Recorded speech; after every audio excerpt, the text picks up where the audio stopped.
नमस्कार, मैं हूं आपके साथ आस्था कौशिक। हाथरस कांड पर बहुत बड़ी खबर है। बाबा के वकील का बहुत बड़ा दावा सामने आया है।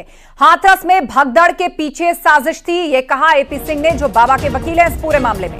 भगदड़ मचाने वाले लोग अचानक आए थे। एपी सिंह ने यह बात कही। 10 से 15 हाफ पैंट पहने लोगों ने भगदड़ मचाई थी। एपी सिंह शराब के नशे में थे, यह बात उन्होंने कही कि वो लोग शराब के नशे में थे, भगदड़ मचाने वाले नशे में थे, यह कहा एपी सिंह ने। तो बाबा के वकील ने बहुत बड़ा दावा किया है और कहा है कि भगदड़ मची नहीं, मचाई गई थी। 10 से 12 लोग हाफ पैंट में आए और उन्होंने ही ये भगदड़ मचाई। वो सभी लोग नशे में थे, ये भी कहा एपी सिंह ने। भगदड़ मचाने वाले नशे में थे और उन्होंने ही अचानक आकर भगदड़ का माहौल बनाया। एपी सिंह ने यह दावा किया है। हाथरस कांड के पीछे साजिश का दावा किया गया है बाबा के वकील एपी सिंह द्वारा।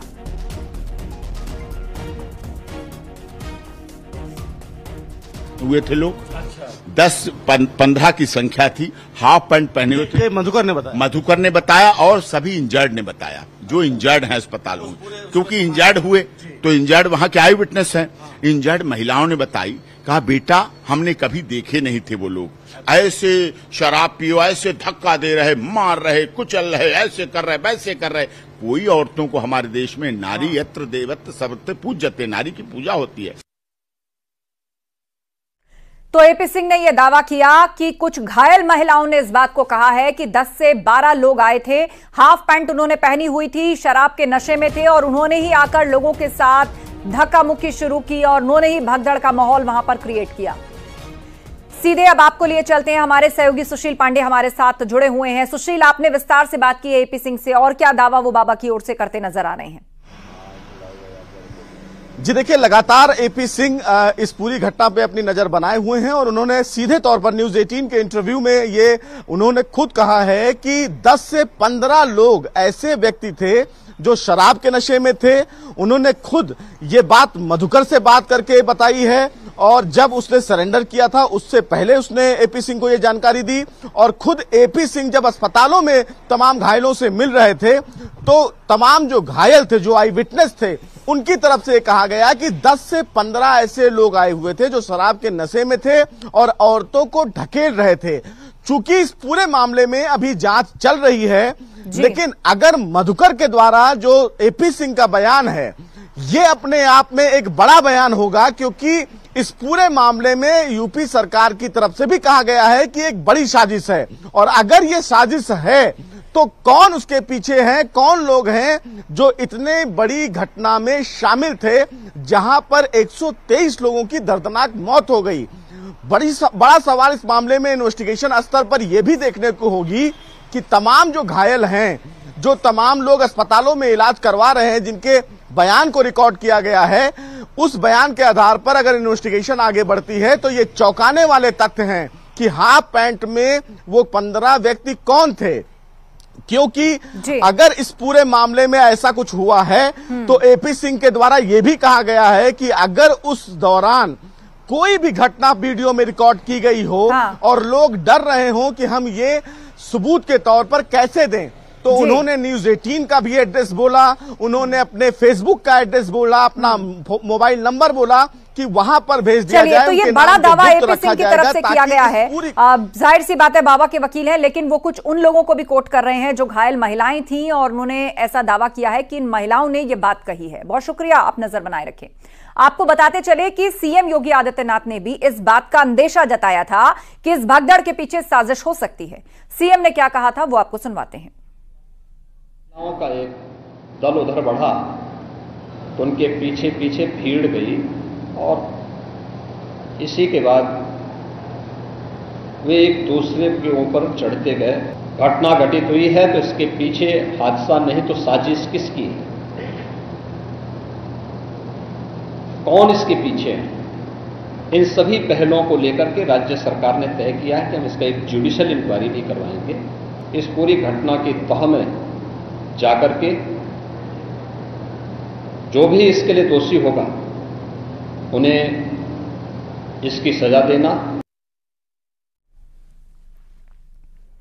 और हाथरस हादसे के बाद पहली बार बाबा सूरजपाल का बयान सामने आया है। उन्होंने बताया कि वो 2 जुलाई की घटना के बाद से बहुत दुखी हैं। उन्होंने सभी से शासन प्रशासन पर भरोसा रखने की अपील की। उपद्रवी बख्शे नहीं जाएंगे। उन्होंने ये भी कहा, घायलों के साथ मेरी पूरी संवेदना है। बाबा ने ये बात कही। और आपको बता दें, हादसे के बाद बाबा सूरजपाल का ये बयान सामने आया है। प्रत्यक्ष रूप से कैमरे के सामने मीडिया से आकर उन्होंने ये बात रखी है। उन्होंने कहा, घायलों के साथ मेरी पूरी संवेदना है और शासन प्रशासन पर यकीन रखें। जांच सही दिशा में चल रही है और उपद्रवी जल्द पकड़े जाएंगे। 2 तारीख की घटना से मैं दुखी हूं। शासन प्रशासन पर भरोसा रखें लोग। ये बातें कैमरे पर आकर बाबा सूरजपाल ने बोली हैं। 2 जुलाई की घटना के बाद बहुत ही व्यथित हैं।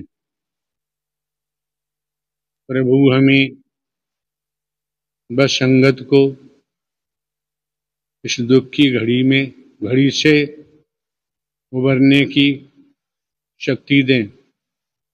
सभी शासन एवं प्रशासन पर भरोसा बनाए रखें।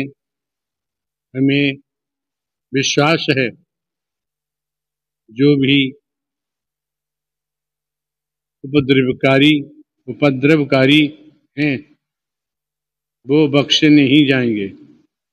हमने अपने वकील डॉक्टर एपी सिंह जी के माध्यम से कमेटी के महापुरुषों से ये प्रार्थना की है कि दिवंगत आत्माओं के परिजनों एवं इलाजरत घायलों के साथ जीवन पर्यंत तन धन से खड़े रहने का आग्रह किया है, जिसको सभी ने माना भी है।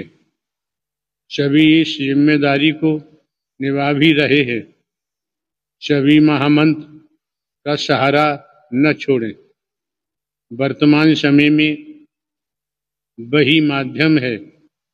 सभी को सद्मति और सद्बुद्धि प्राप्त होने की इच्छा रखते हैं।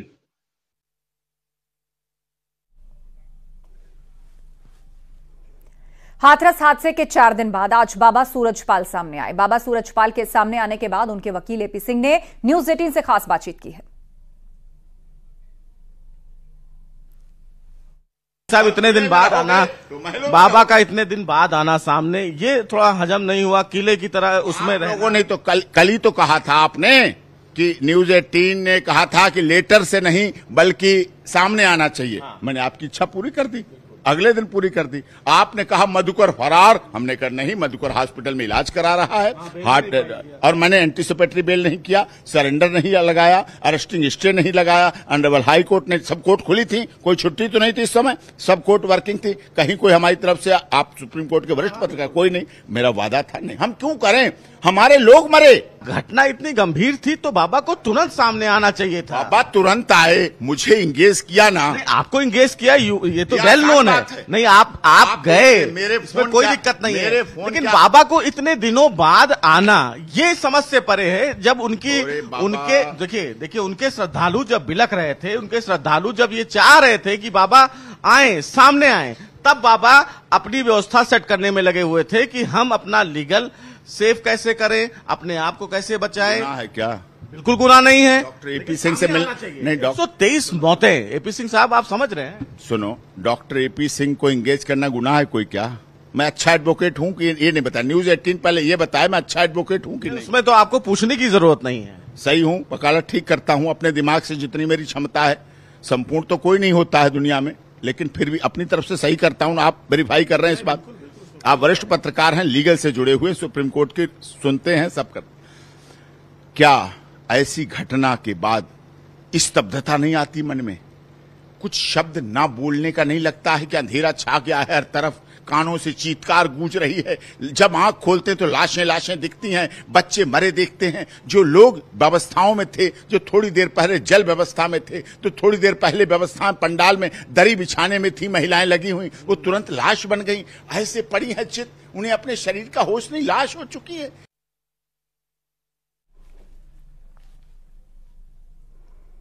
हाथरस हादसे की जांच के लिए बनी न्यायिक जांच आयोग की टीम हाथरस पहुंची और घटनास्थल पर जाकर पूरे मामले की जांच में जुट गई। जांच team ADG Agra zone, commissioner और आईजी अलीगढ़ समेत अन्य अफसरों से मुलाकात कर घटना के बारे में जानकारी लेगी और दस्तावेजों की जांच करेगी। न्यायिक आयोग के सदस्य घायलों से भी मुलाकात कर पूछताछ करेंगे। आपको बता दें, जांच के लिए हाईकोर्ट के रिटायर्ड जस्टिस ब्रिजेश श्रीवास्तव की अध्यक्षता में 3 सदस्यीय आयोग का गठन किया गया है।